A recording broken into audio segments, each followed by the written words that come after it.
ng grupo ng truckers sa bansa ang kanilang pakikisa para sa pagresolba sa port congestion sa Maynila. Ang detalye mula kay Julius de Samburo. Kaisa kami ng pamahalaan tungo sa ikare-resolba ng port congestion. Yan ang paninindigan ng grupo ng mga truckers sa bansa sa kabila ng hinaing ng ilang motorista na ang mga naglalakiyang truck ang nagdudulot ng trapiko sa ilang pangunahing lansangan. Diretso agad kami. Kung at any given time, lumabas man kami ng alas 4 ng hapon, alas 5 man ng hapon, alas 7 man ng umaga, makakatakbo kami.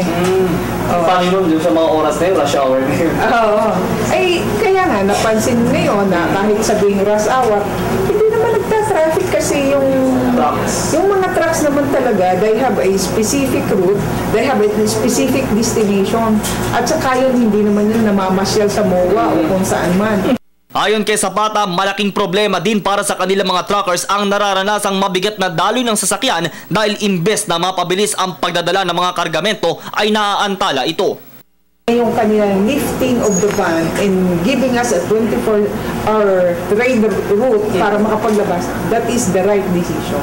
Hindi to continue itong, lalo pa, after siguro ng papal visit, di ba dati may access kami sa Romance Boulevard, and that is the big exit namin going to Cavite. Sana mabalik ulit yun. And at malaking factor yun. Of course, they anticipate again additional ano na naman yun. Kung tayo 28 na lang ngayon, baka maging 30 na naman. Malaking tulong din ang pagpayag sa mga truck na makabiyahe 24 oras matapos i-lift ang truck ban. Tiniyak naman ng grupo na todo suporta sila sa ginagawang hakbang ng gobyerno para mapaluwag ang mga pier dahil sa dami ng mga nakapilang kargamento. Ang truckers naman it is always in support At laging ang trucker gusto yung mabilis na course of action. Yung productivity namin ma-maximize Walang trucker na hindi magsusuporta doon dahil unang-una yun ang source of livelihood namin. At saka yun ang target namin, yun din ang demand ng kliyente namin.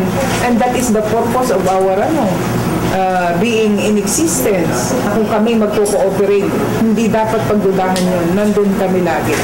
Samantala, base sa pinakauling datos, patuloy ang pagbaba ng bilang ng mga kargamento sa pier at bilang ng mga barko hindi nakapag-unload. Sa ngayon, nananatili ito sa halos 28 barko, mas mababa ang bilang kumpara noong nakaraang taon. Para sa Telebisyon ng Bayan, ako si Julius de Samburon.